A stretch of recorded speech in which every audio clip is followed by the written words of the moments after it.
Abra a Bíblia no primeiro livro de Samuel, capítulo 16, versículo 13. É uma passagem famosa que muitos de vocês já viram. Mas eu quero que você coloque atenção em algo que acontece aqui, porque isso já aconteceu, está acontecendo ou vai acontecer na sua vida.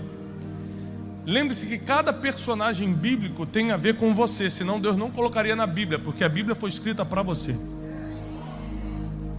Então tudo que acontece ali, por mais que você não entenda agora, tem a ver com a sua vida. Porque Deus colocou a palavra de Deus, a Bíblia, como um manual para cada fase de vida que a gente está passando. E muitos de vocês já passaram, estão passando ou vão passar por isso aqui. A Bíblia diz assim: Samuel pegou o chifre de azeite. O que é o chifre de azeite? Só para você entender. Naquela época em Israel, quando alguém iria ser separado para algo especial, ou ungido na linguagem mais evangélica, pegava-se um chifre de carneiro, colocava azeite de oliva dentro, misturado com algum cheiro, algum perfume, como a mirra, misturava-se aquilo, colocava dentro do chifre, e um profeta, ou seja, alguém que representasse a Deus, teria que ir até o local e ungir, ou seja, jogar o azeite na sua cabeça para dizer que você estava sendo separado para uma missão especial. É por isso que, por mais que muitas pessoas possam fazer coisas boas no mundo, ninguém terá uma missão divina na terra se não for ungido para isso.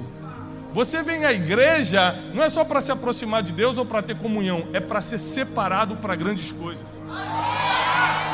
Deus te colocou aqui, Deus colocou cada um de vocês aqui nessa noite, porque se não aconteceu, chegou o dia da unção vir sobre a tua vida e te separar para uma grande missão aqui na terra. Você não nasceu por acaso. Você fala, mas minha mãe ia me abortar, não abortou, você está aqui hoje. Não, mas eu sou fruto de um acidente. Não existe acidente no reino de Deus. Não, mas eu passei por tantas dificuldades para você ter experiência para fazer o que Deus vai mandar você fazer a partir de hoje. Não importa a sua desculpa, Deus te trouxe até aqui, porque hoje começa uma fase de cumprimento, de missão profética na tua vida, na tua família, no teu ministério, naquilo que Deus pediu ou vai pedir para você. Samuel pega o chifre de azeite e unge Davi no meio dos seus irmãos. Quando a Bíblia é muito detalhista. Quando a Bíblia menciona algo tão detalhado como ungiu Davi, mas não ali ou aqui, ungiu Davi no meio dos seus irmãos, você precisa entender então quem eram os irmãos de Davi, porque se isso não fosse importante, a Bíblia não citaria. E a partir daquele dia, o Espírito do Senhor veio sobre Davi.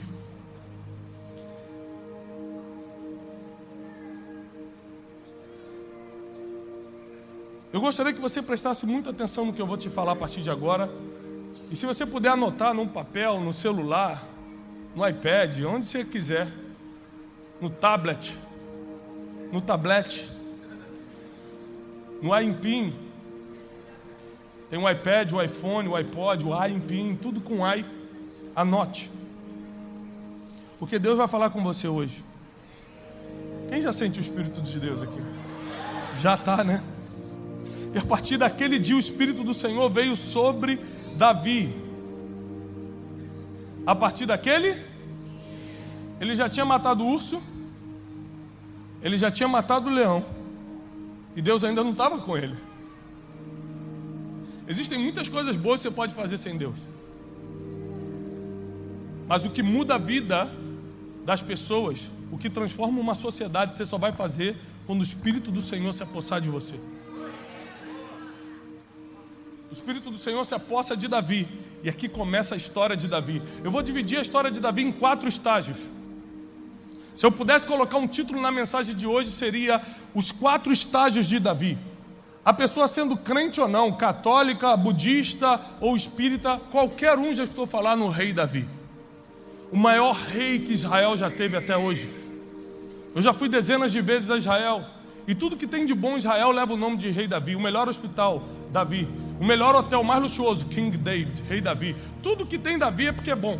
Porque até hoje é reconhecido como o maior político, o maior governante, o maior estadista, o maior rei que Israel já teve. Israel, como você sabe, não é qualquer nação. Espiritualmente é considerada a nação de Deus e naturalmente é a nação mais tecnológica, criadora do mundo. E Davi nos ensina 4 coisas com os estágios da vida dele. O primeiro estágio é o que a Bíblia começa falando: ele foi ungido no meio dos seus irmãos. Nós vamos falar sobre o estágio emocional. Todos vocês foram crianças um dia, ninguém nasceu pronto.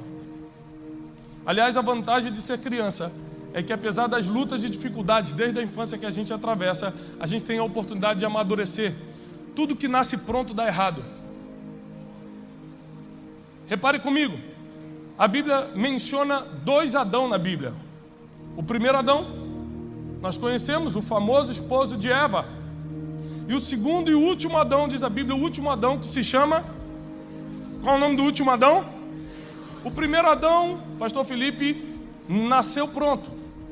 Constrói-se um boneco de barro. Deus sopra o espírito nas narinas daquele boneco de barro e Adão nasce pronto, já adulto. Na primeira tentação, repete comigo, primeira. Mais alto, primeira. Na primeira tentação que o homem que nasceu pronto recebeu, caiu. Então Deus vai enviar agora o último Adão, mas dessa vez não vai mandar pronto não. Colocou uma semente na barriga de uma mulher. Vai começar microscópico, porque tudo que é de Deus começa pequeno. Ah, eu só tenho um pouco de dinheiro, é de Deus. Eu só tenho pouco talento, é de Deus. Eu só tenho pouquinho, é de Deus. Porque tudo que é de Deus começa microscópico, para você ir crescendo na maturidade. Jesus sai da barriga de Maria, pequenininho, e começa a crescer. E começa a amadurecer, e começa a aprender. Ele é guiado pelo Espírito para o deserto, é tentado por 40 dias. Vem a primeira tentação, ele diz não. Vem a última tentação, ele diz não. Vem a do meio, diz não. E ele nunca caiu, apesar de 40 dias no deserto. Porque tudo que nasce pequeno e vai crescendo, não pode ser destruído. Deus te trouxe até aqui, apesar da tua pequenez, para que você não seja destruído em nada e em nenhuma área da sua vida. Mas a infância, começar pequeno, também traz problemas emocionais. Muitos de nós fomos rejeitados quando éramos crianças. Alguns não tiveram a oportunidade de crescer com o pai. Mas pior do que não crescer com a figura paterna é ser rejeitado pelo pai. Ou seja, ele existir e fingir que você não existe. É muito doloroso. Outros foram abusados verbalmente, fisicamente ou sexualmente na infância. Outros tiveram graus comparativos horríveis, porque o pai e a mãe não davam nada, mas o vizinho tinha tudo. Então você cresceu vendo aquela comparação que foi destruindo as tuas emoções. Com Davi não foi diferente. Como eu disse, o que a Bíblia menciona dos heróis da fé tem a ver com a sua vida. E Davi era um menino, um adolescente desprezado. Na adolescência, as coisas são muito mais potencializadas. A gente não consegue ter filtro na adolescência.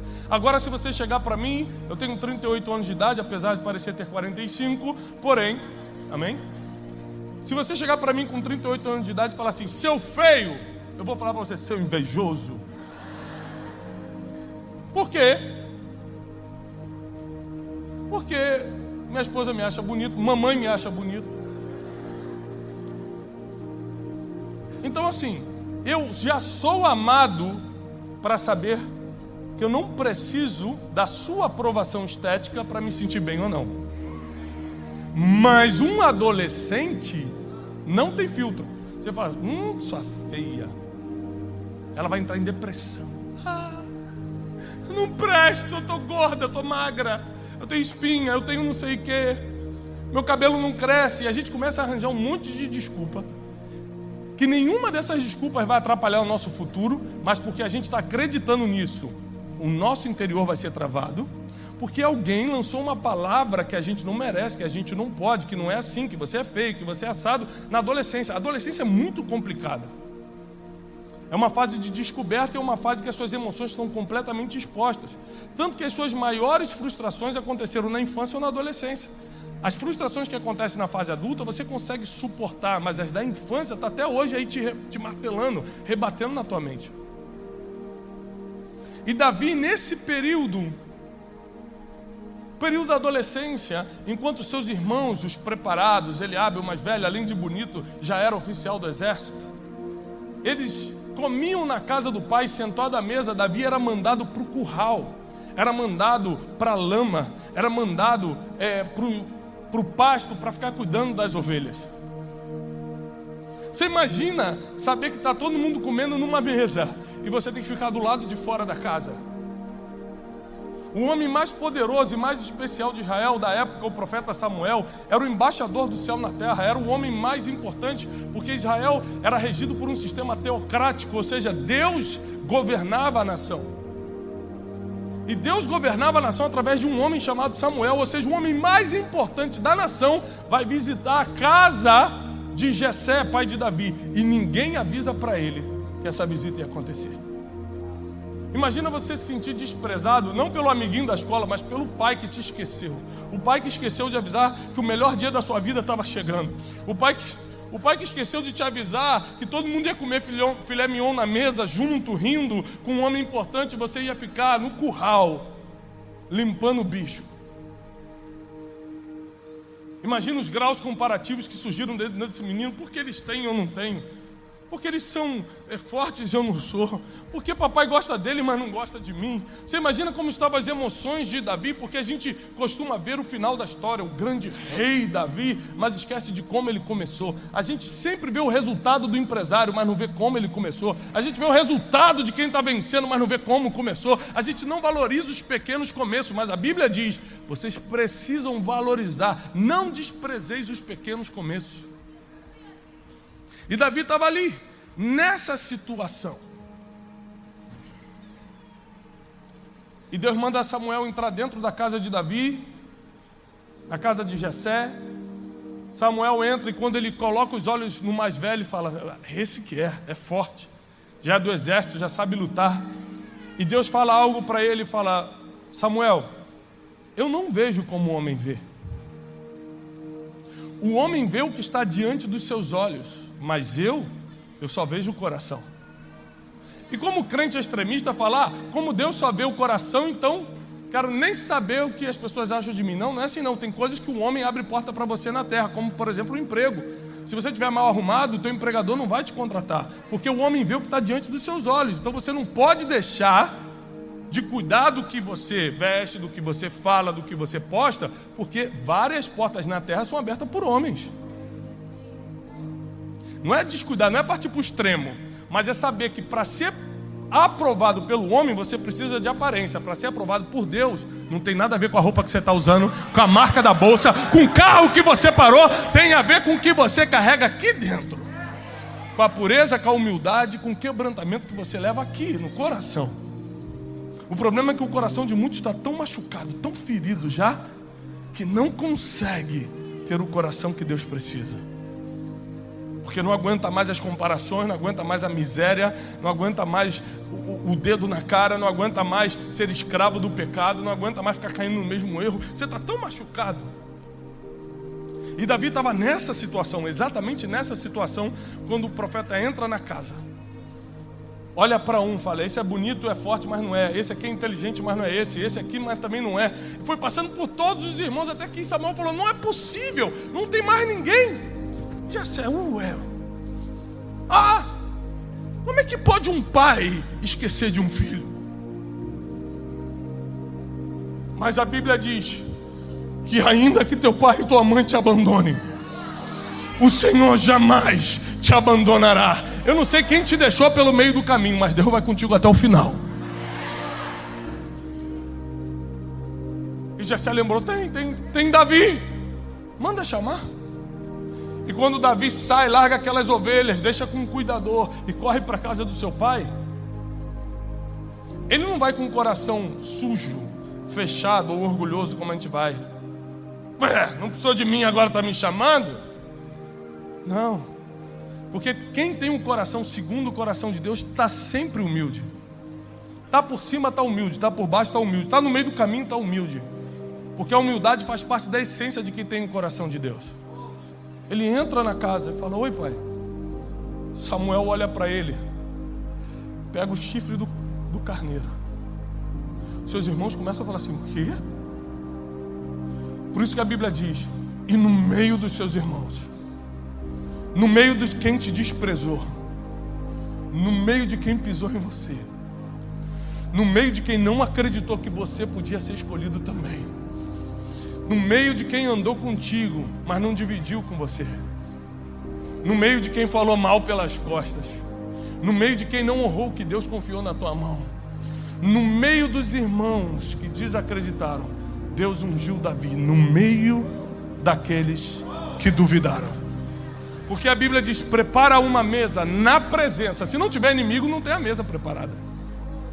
Prepara uma mesa na presença dos meus inimigos. Unge a minha cabeça e faz o meu cálice transbordar. Os seus irmãos viram aquilo, porque Samuel entra numa casa de preparados e escolhe o improvável. Ele entra na casa de homens como Eliabe, entra na casa de um empresário como Jessé e escolhe o improvável, o que estava todo machucado emocionalmente. Ele escolhe aquele que ninguém estava dando nada por ele. Eu vim aqui para te dizer que não importa a situação emocional que você está, a situação financeira que você se encontra, se você está se sentindo o pior ou a pior mulher do mundo, hoje é um novo começo. Mas as coisas começaram a dar certo porque o Espírito do Senhor se apoderou de Davi.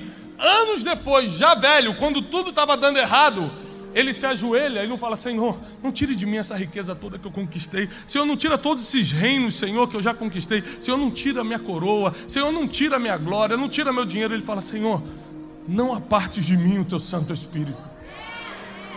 Porque ele sabe que levou ele de ser um apacentador de poucas ovelhas ao maior rei que já existiu. Não foi a riqueza, não foi a estratégia humana, não foi a glória dos homens, foi o Espírito que se apoderou dele. Se o Espírito se apoderar de você hoje, o que vai ser impossível para você? E Davi então passa por cima de todos aqueles conflitos emocionais. E eu quero que você saiba que Deus honrou a situação de Davi, porque Deus fica do lado do mais fraco sempre. Por isso, não compre briga com gente mais fraca que você, porque Deus sempre vai para o lado do necessitado, da viúva, do estrangeiro, de quem não tem como se defender. Cuidado com quem você arranja briga, até porque você pode estar brigando com alguém que Deus quer levantar e vai ficar feio para você. Deus não tem compromisso com as suas crises emocionais, Ele tem compromisso com a verdade. Se Davi estivesse se fazendo de coitado, Deus não ia fazer nada por ele. Se Davi estivesse se sentindo rejeitado, Deus não ia fazer. Mas ele não estava se sentindo rejeitado, ele estava sendo rejeitado. Deus vai socorrer o rejeitado, não quem se sente rejeitado. Deus vai socorrer o enfermo, não quem está se fazendo de doentinho para ter atenção. Então seja verdadeiro com as suas emoções, porque Deus só compactua com a verdade. Deus não vai na tua mentira. Vai lá. Eu sou muito injustiçado, eu coitadismo, vitimado, sabe, vitimismo. Eu sou muito... Aqui ninguém me cumprimenta nessa igreja. Mentira, todo mundo olha, abraça, é você que quer mais atenção que os outros. Deus não tem compromisso com as tuas mentiras emocionais. Engane-se a si mesmo, mas a Deus ninguém pode enganar.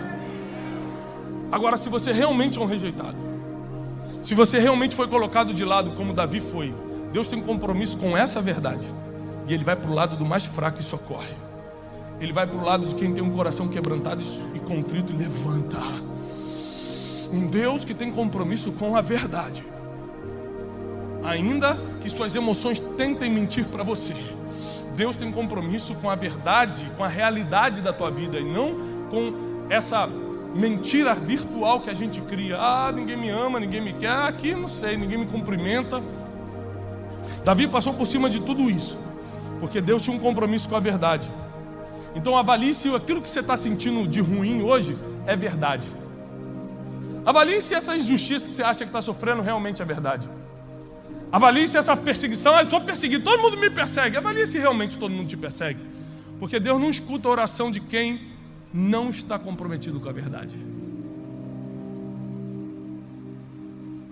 Mas se for verdade o que você está passando, Deus tem um pacto contigo. O Espírito dele vai se apoderar de você hoje. E as coisas vão começar a acontecer numa velocidade que nunca aconteceram. Eu sou expert em matemática. Deus inventou a matemática. Ele vai fazer um dia o que não fez em 100 anos na tua vida. O segundo passo, depois do primeiro, que foi a vida emocional.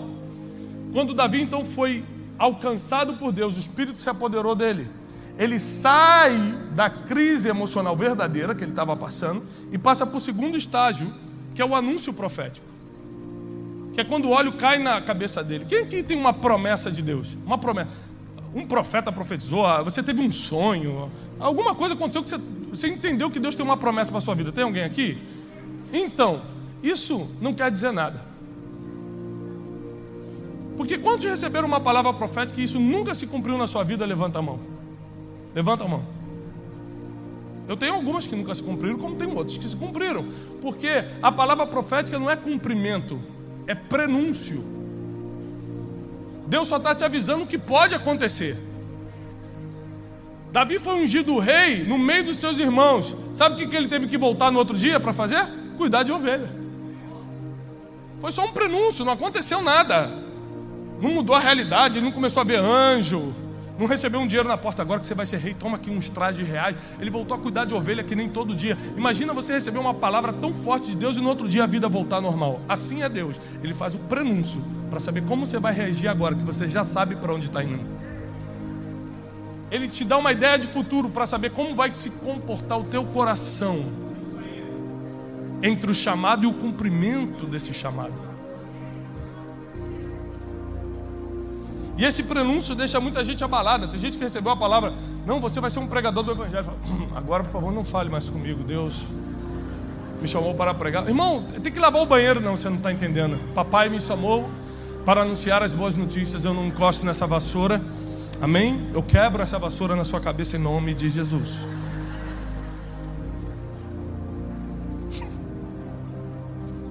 Não se iluda com um prenúncio, porque é só uma figura do seu futuro, não é o cumprimento. O cumprimento vai exigir processo. Repete comigo: processo. Então tem gente que se ilude com um prenúncio e se perde no processo.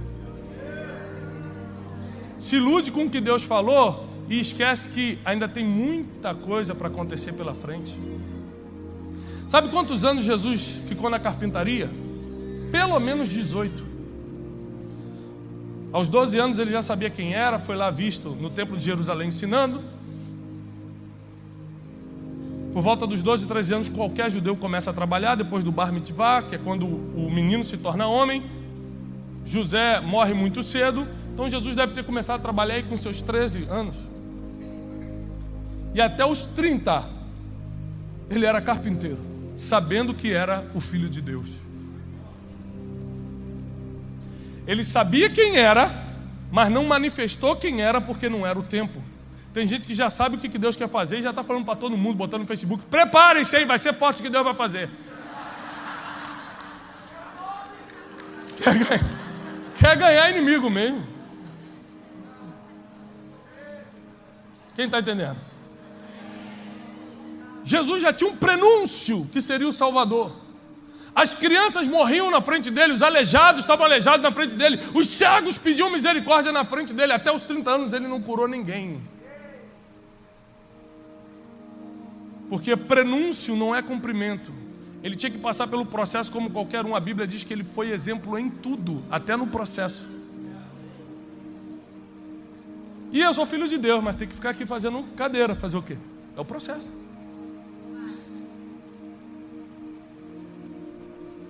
José, você é o libertador, mas tem que ficar preso aqui. Fazer o quê? É o processo. Estou preso. E se você não respeitar o processo, que é o número 3, para quem está acompanhando, você nunca vai ter maturidade. Fala comigo. 3. A maturidade só vem através dos processos. Só que o processo é muito difícil. Ele é emocional, ele te corrói por dentro, ele te deixa sem dormir, você não entende as injustiças. Por que estão falando de mim? Por que não sei o quê? Por que está faltando dinheiro? Porque já era para eu estar vivendo tudo que Deus me prometeu. Não, não era. Se fosse, Deus já tinha te levantado. Ou você sabe mais do que Deus? Hoje eu estou pregando para o pastor da igreja, hein? Não era. Tem tempo para as coisas acontecerem, porque você ainda não está maduro naquela área. Você pode estar maduro em um monte de área, mas nessa área que Deus quer te usar precisa de mais um tempo. Então você continua na carpintaria até chegar o momento. E muita gente vai acreditar em você, vai saber quem você é profeticamente, como Maria sabia quem era Jesus e falou: Jesus, acabou o vinho, faz um milagre aí. E ele falou: mulher, não é chegada a minha hora. Ou seja, Maria sabia que ele podia fazer, apesar de nunca ter feito. Sempre vai ter gente que anda com você que sabe que você pode fazer, sabe que Deus te chamou para fazer, sabe que você vai fazer, mas você ainda assim tem que segurar. Calma. Você é meu amigo, você é minha amiga, você é minha mãe, você é meu pai. Eu sei que você acredita em mim, mas Deus ainda não me deu sinal para fazer. Porque o tempo de maturidade vem com esse processo aí, e é difícil demais, porque é pelos desertos que você aprende a cumprir princípios. Cumprir princípio quando tudo está bom é mole. Falar a verdade quando não precisa mentir porque está tudo bem é mole. Não roubar porque você está cheio de dinheiro é mole.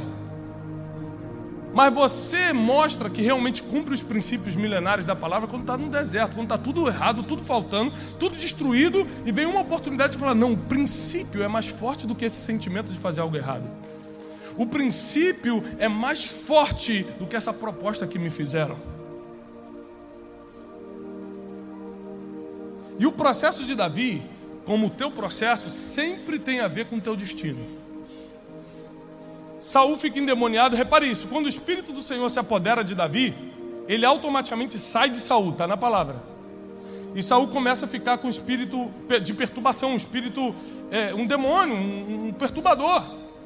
E ele fala: traga alguém que toque bem. Repare, se você tiver habilidades naturais, o teu processo vai ser mais rápido. Davi ia ser rei de qualquer jeito, tocando harpa ou não, mas como ele tocava a harpa, ele entrou no palácio mais rápido. Presta atenção, isso aqui é poderoso. Deus vai fazer contigo usando suas habilidades ou não, mas se você for inteligente o suficiente para desenvolver suas habilidades, que são coisas naturais, é mais rápido o processo. E um homem falou: eu conheço alguém que toca bem, tem boa aparência. Olha o currículo de Davi: toca bem, tem boa aparência, é firme nas palavras e o Senhor é com ele. Quem tem esse currículo aos 16 anos, gente? Davi. É por isso que com 30 ele já era rei de todo Israel. Quanto mais cedo seu currículo for crescendo diante de Deus, mais rápido o governo chega na tua mão. Chamam Davi para tocar harpa. Tocar harpa onde? No palácio que ele iria governar 14 anos depois.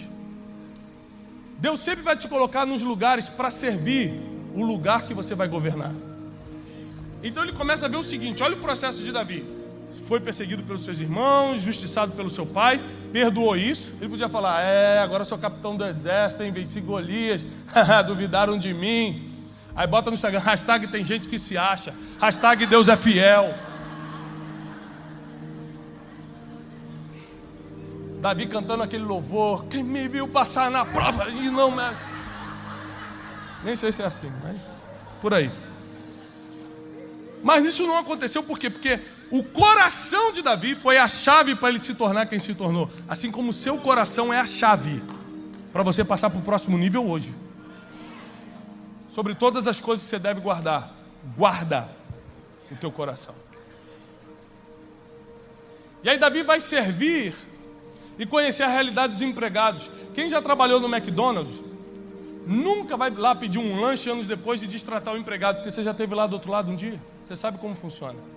Você sabe o que é ser rejeitado, o que é alguém gritar contigo, o que é alguém ser mal educado. Então Deus bota Davi na posição de empregado do palácio, para o dia que ele fosse governar o palácio, ele fosse íntegro, justo, fiel, e se preocupasse com o que se importa e não com as coisas que só tiram a paz. Então os teus processos, por mais difíceis que sejam, são para apontar o teu destino e te preparar para o que está por vir. Não reclame do processo, aceite e viva o processo, porque é o que te vai levar para a próxima fase, para o próximo nível, para o seu destino profético, ou seja, para aquilo que Deus prometeu para você. Até que nós entramos no quarto e último estágio, que apesar de ser maravilhoso, é tão difícil quanto, porque no mundo teremos, nunca vai parar as aflições. Fiquei bilionário, pastor. Que pena, hein? Agora você vai ter problema de bilionário. Porque tem gente que acha que os problemas acabam, né? Me converti. Ih, caramba. Já lutou com Satanás? Satanás não. Vai aparecer agora. Pastor, me casei, estou feliz demais. O irmãozinho chegou para mim e falou assim: pastor, aqui da Lagoinha, eu vou dar nome, hein? Pastor, ora por mim, pelo amor de Deus. Eu falei: por quê, meu filho? Pastor, estou doido para casar, estou desesperado. Eu falei: é mesmo? Pastor, mas eu estou muito desesperado, ora por mim, faz um negócio aí, joga um sal grosso em mim. Sabe o que homem bonito não ora para casar, casa logo? Quem ora muito é o feio, né? O feio fica orando: Senhor, tem misericórdia, me ajuda, Pai, manda anjos, manda arcanjos, faz ato profético, vou selar uma palavra, vou dar uma oferta, porque o bonito faz nada disso em casa, é impressionante. Mas vamos mudar de assunto, porque eu não vou mais. Amém? E aí ele chegou para mim e falou assim: pastor, eu estou precisando muito casar. Eu falei: mas quantos anos você tem ali? 19. 19 anos, está nesse desespero todo, pastor. A Bíblia diz que é melhor casar do que se abrasar. Eu falei: mas você quer casar tanto por quê? Ele falou: pastor, você sabe, pastor, fazer aquelas coisas. Eu falei: meu irmão, eu não sei o que falaram para você, mas se tem uma coisa que você não vai fazer quando casar.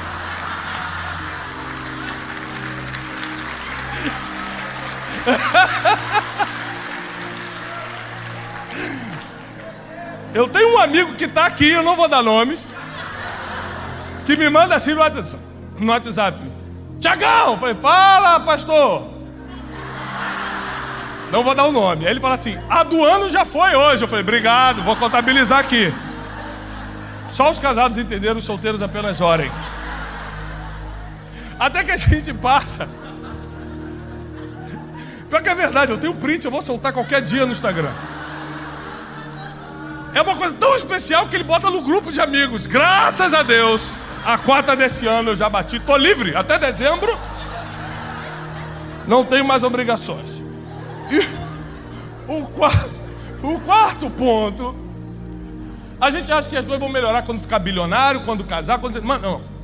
Sempre vai ter problema para resolver. Deus é especialista em resolver problemas, porque o ser humano sempre vai ter problemas. Como Deus está com o ser humano, Ele precisa ser o mecânico que resolve problemas, porque você sempre vai ter. E o quarto estágio é o estágio da dupla honra. Davi agora, que a honra foi quando ele foi ungido, a dupla honra é quando ele sentou no trono. São coisas diferentes. Tem gente que se conforma com a honra e perde a dupla honra.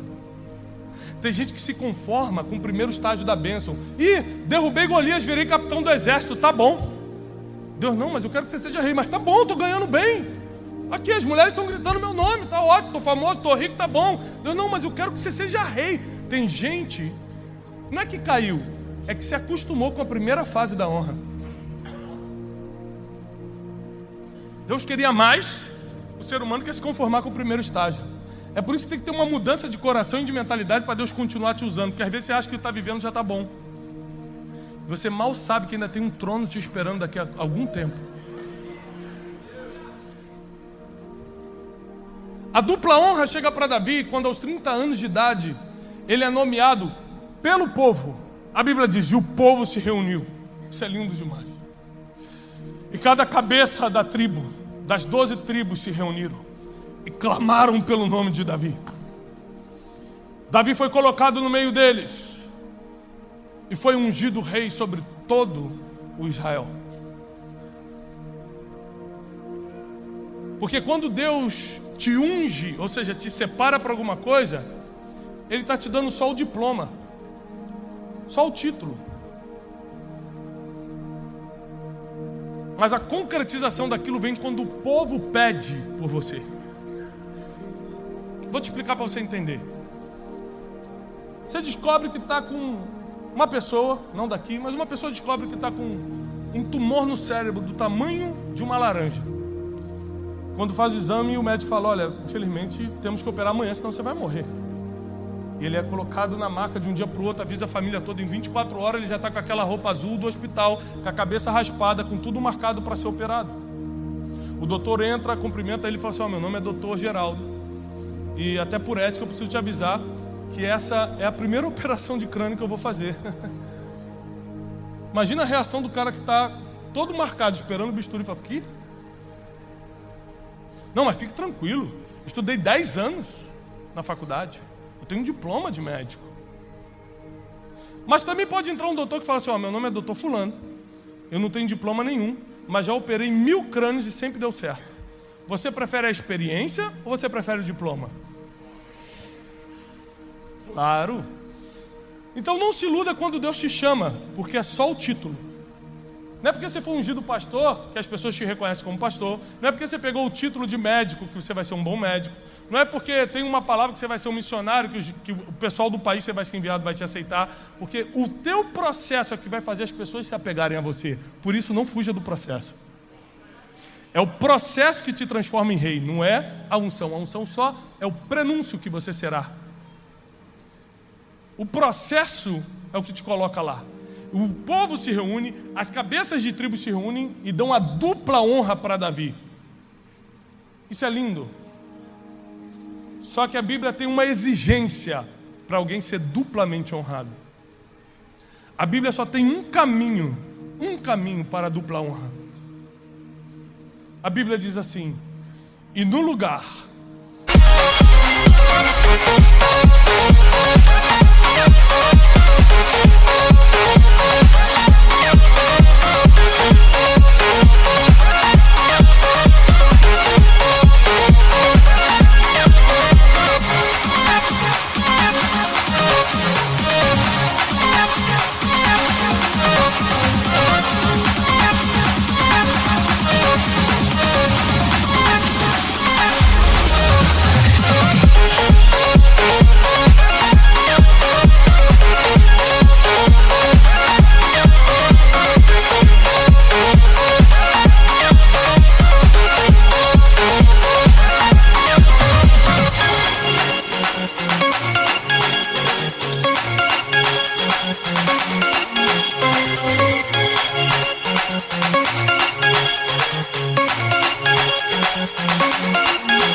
da vergonha,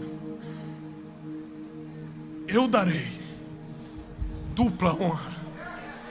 O único caminho para ser duplamente honrado como Davi é o caminho da vergonha.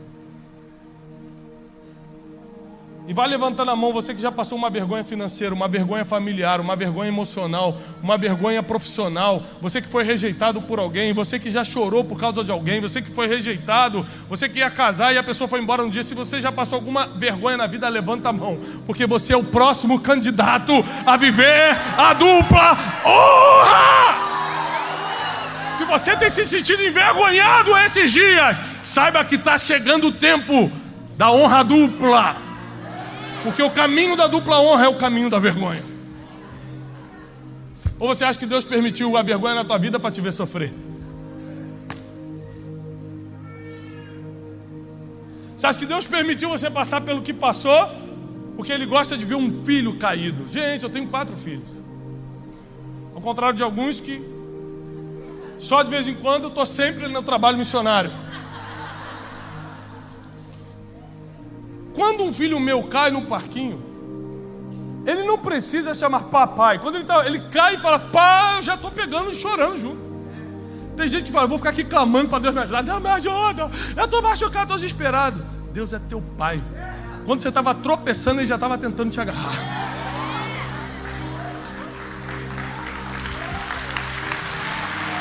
Esse é o Deus de Israel.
Deus que nós servimos.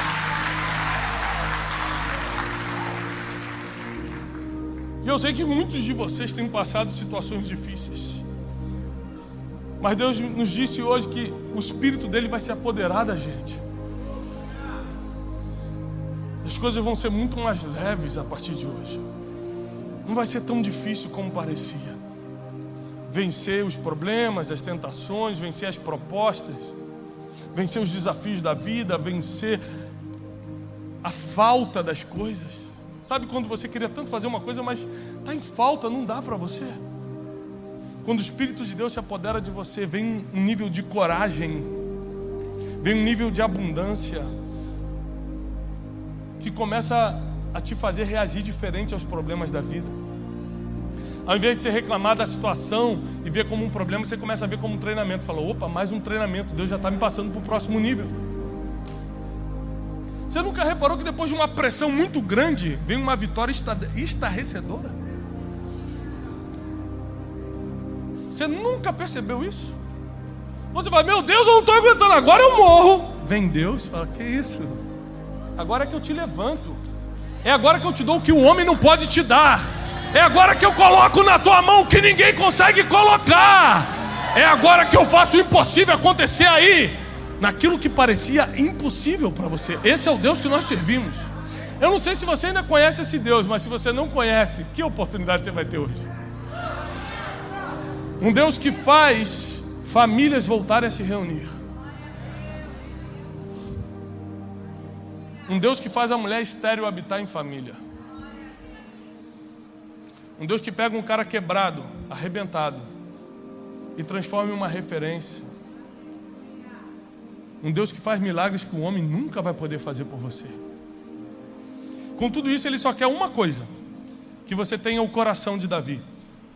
E o coração de Davi tem uma frase que define: um homem segundo o coração de... O coração de Deus ama? O coração de Deus perdoa? O coração de Deus é orgulhoso?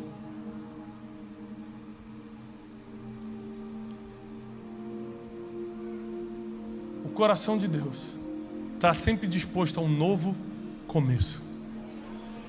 Sempre. Ah, não, mas eu já errei muito. Ele fala assim, tá bom, eu estou disposto a começar de novo com você. Por milhares de vezes eu já falei para o José, meu filho, não abrir a porta da sala quando toca a campainha. A campainha toca, ele sai correndo feliz e abre a porta. Não quer saber se é bandido, se é ladrão. Não quer saber, ele abre feliz. E ele abre, e ele sabe que não pode abrir, então ele abre e fica atrás da porta. Ele abre e deixa a casa aberta para a pessoa e não mostra quem está abrindo. Eu já briguei, já bati na mão, já falei, a próxima vez você vai ficar de castigo 15 anos, já tomei o PlayStation, eu já fiz tudo. Nada deu certo. Toca a campainha e abre a porta. Toda vez que a campainha toca e ele sai correndo, eu começo a rir, sabendo que vou ter que repreendê-lo depois. Mas um pai está sempre disposto a dar uma nova chance para o filho.